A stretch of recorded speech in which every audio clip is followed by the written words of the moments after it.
Hello everyone, good morning. I hope all of you will be doing well in your process of learning English. So here we are available with a passage that is from editorial section of the Hindu. So let's begin and find out those words which are really peculiar for us. सबसे पहले तो आपको मैं बता दूं कि peculiar word का meaning क्या होता है, क्योंकि हमने शुरुआत ही एक peculiar वर्ड से कर दी है. So you must know what the meaning of peculiar is. So सबसे पहले पिक्यूलियर वर्ड का मीनिंग हम लोग जानेंगे और इसके बाद पैसेज में हम देख सकते हैं different words are written. A lot at stake, तो ये काफ़ी कॉमन है. एट स्टेक का मतलब है दांव पे लग जाना, किसी चीज़ का दांव पे लग जाना, that is called at stake. On India and the US impact of the indictment by the US department of justice. तो यहाँ पे इम्पैक्ट वर्ड का हमें मीनिंग पता है. इम्पैक्ट का मतलब इफेक्ट होता है. And there is a word indictment, this is to be known. And we also have the word by the US department of justice. So this is clear. India's reputation, reputation का मतलब है जो India का जो अपना महत्व है, India की जो वैल्यू है, as a principled power is at stake after the indictment. So INDICT spelling ध्यान से देखिए. इंडिक्टमेंट, सो इंडिक्टमेंट का मतलब होता है कलंक, किसी के ऊपर ब्लेमिश चार्जेस लगाना, दैट इज कॉल्ड कलंक. इंडिक्टमेंट, कलंक को हम एस्पर्जन भी कहते हैं और हम इसे कह सकते हैं blemish, blemish charges, right. This is called कलंक इन हिंदी, कलंक, राइट. इंडिक्टमेंट को रिलेट करने के लिए सबसे अच्छा तरीका है इनडिक्ट. डिक्ट का मतलब डिक्टेशन, ठीक है, इंडिक्टेशन. तो डिक्टेशन अगर आपको दी जा रही है और आप अच्छे से परफॉर्म नहीं कर रहे हैं, so this becomes an indictment on your studies. Impact is effect, that is प्रभाव.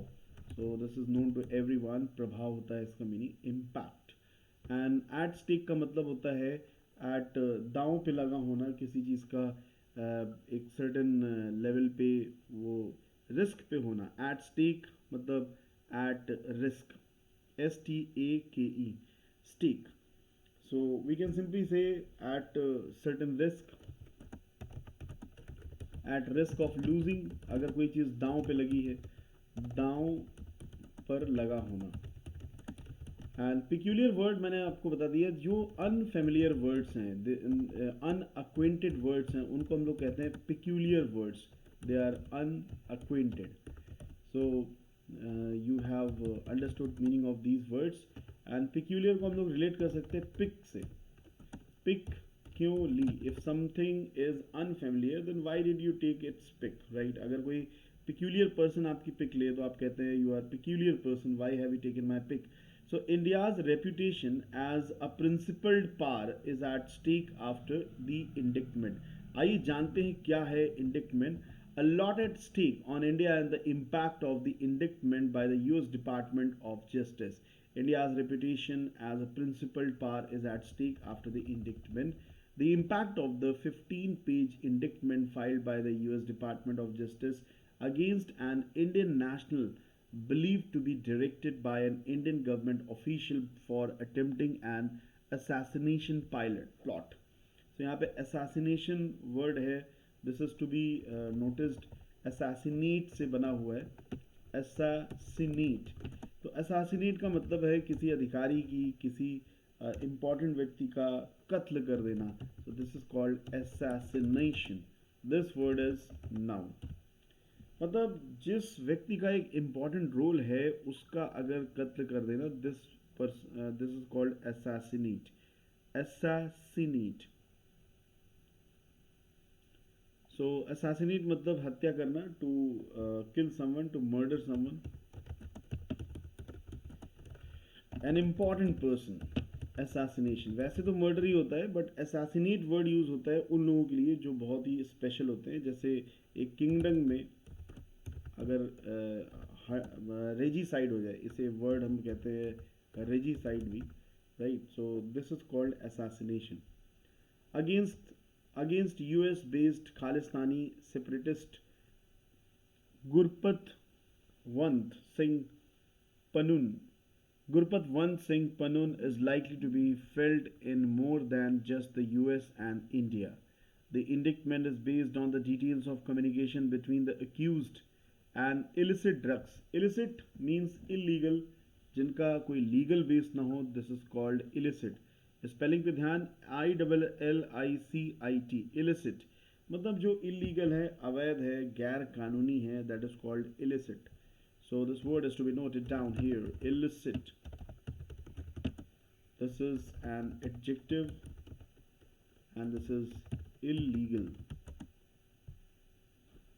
And arms dealer Nikhil Gupta with a serving senior Indian government intelligence officer who is identified but unnamed, as well as with two men in the US who were allegedly engaged. Allegedly का मतलब है कथित रूप से, जिनका नाम स्पष्ट रूप से आया हो, that is called allegedly. Allege, ये जो वर्ड है allege मतलब किसी चीज को कथित रूप से कहना, दिस इज कॉल्ड एलेज. इसी से बना एलेजली. आरोप लगाना, allege means to charge someone, और बिना सबूत के आरोप लगाना. Allege is a verb to charge someone without evidence. Engaged to kill Mr. Panun, the twist in the tale, unreported on so far in the US or Canada, is that the two US based men were working for US law enforcement, making it clear that American agents have been following the investigation since at least May. There have been meetings between the US President Joseph Biden and Prime Minister Narendra Modi. Other senior officials have met too since then. The allegations का मतलब है दोषारोपण, जो भी दोष हैं. Actually ये word एलिगेट से ही बना है, एंड एलिगेट वर्ड जो है वो है वर्ब आपका allegate. So this is ALLEGATE. Allegate is a verb. किसी को एलिगेट करना मतलब उस पर दोष लगाना, एंड एलिगेट से ही बना है एलिगेशन, बना है दोषारोपण. एलिगेटर्स इसी से बना है, जो दोष लगाते हैं. This is also noun and this is allegation.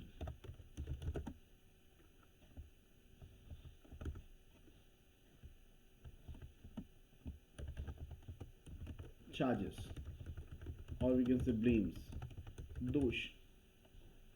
Alright guys, let's continue. After this word, raise troubling questions about how much was shared between the two countries and whether the Modi government, which had been outraged by similar allegations made by Canadian Prime Minister Trudeau, has been less than honest about what it knows. If the government had knowingly authorized the targeting of Sikh separatists who are on India's UAPA terrorist designation list, then that implies a dramatic change in Indian policy, which it should be more upfront about. Upfront का मतलब है और भी स्पष्ट, और भी सामने रखा होना जिस चीज़ का, एकदम upfront मतलब बिल्कुल भी उसमें कुछ hidden ना हो. This is called upfront. निष्कपट, candid, ईमानदार, that we can say. This is upfront. This is candid. And this means निष्कपट, जिसके मन में नहीं है कपट, वो है निष्कपट. If top officials had no inkling about the plots. Plots का मतलब है, ये प्लॉट वो प्लॉट नहीं है, ये प्लॉट एरिया वाला प्लॉट नहीं है. ये प्लॉट का मतलब है कि जो कॉन्स्पिरेसी है उसके लिए. And this is inkling. So inkling means आभास, संकेत, एक इंट्यूशन आ जाना कि ऐसा ऐसा हुआ होगा. This is called inkling. So inkling, this is intuition, TUITION, आभास. We can also say hunches, tukka.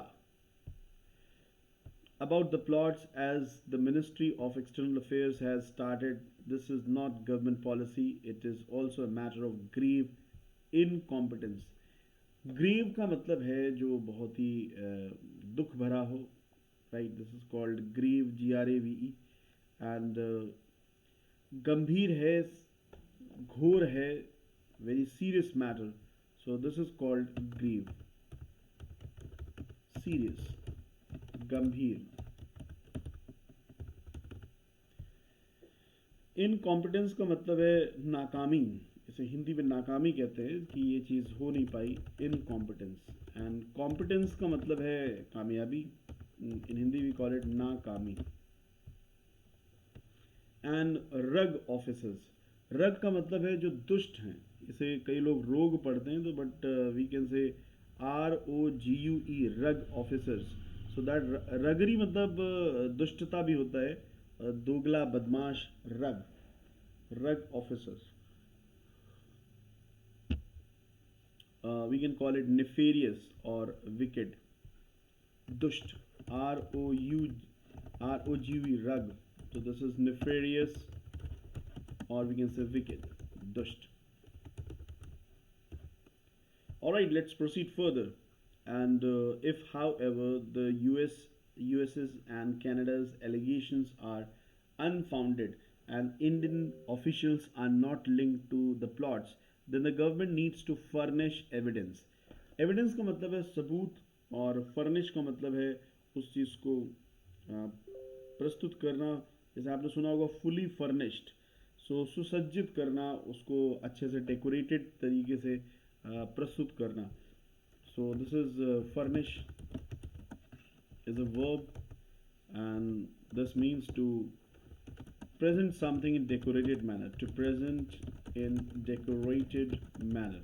And इसी से मिलता जुलता एक वर्ड है flourish. And flourish का मतलब है verb. इसका मतलब है to progress, फलना फूलना. This is called फलना फूलना. मतलब बेहतर ढंग से फलना फूलना. Flourish. फ्लावर से हम करेक्ट कर सकते हैं. In case any management of public messaging in the matter specially India's reaction to Canada versus the US appears inconsistent. Consistent का मतलब है लगातार. इनकंसिस्टेंट का मतलब है इन फिट्स एंड स्टार्ट्स. ये ईडियम है inconsistent.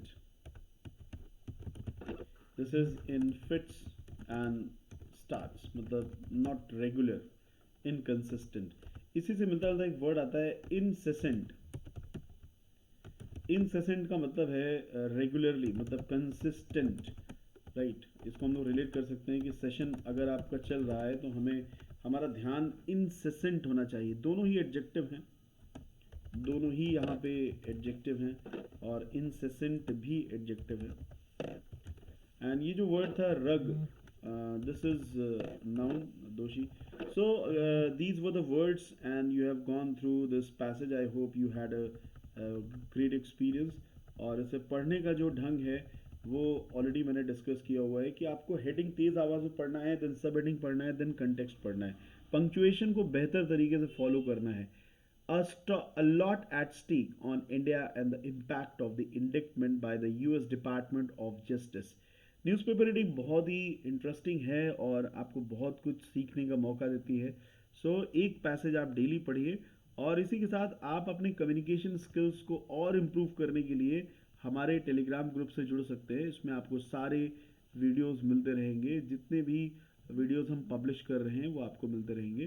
And if you want to join spoken English course you are most welcome because we give you the best course that gives you multiple features and these features make your communication skills strong.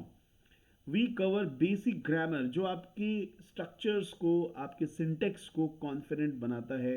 आप अपने sentences अच्छे से frame करते हैं. vocabulary building, newspaper reading से आपका vocabulary build होना ज़रूरी है क्योंकि vocab की होगी knowledge तभी तो meaning समझ में आएगा और हम national international level की चीज़ों को समझ पाएंगे. pronunciation is the beauty of language. और एक्सेंट जहाँ से आपका रीजनल टच है उसको कितना बेहतर आप बनाए कि आप नेशनल टच लेकर के आए. And yes of course certitude मतलब certificate of confidence will also be provided and this is the contact number you can get in touch. So keep reading and keep improving your English communication. Best wishes to you all. See you in the next session. जय हिंद.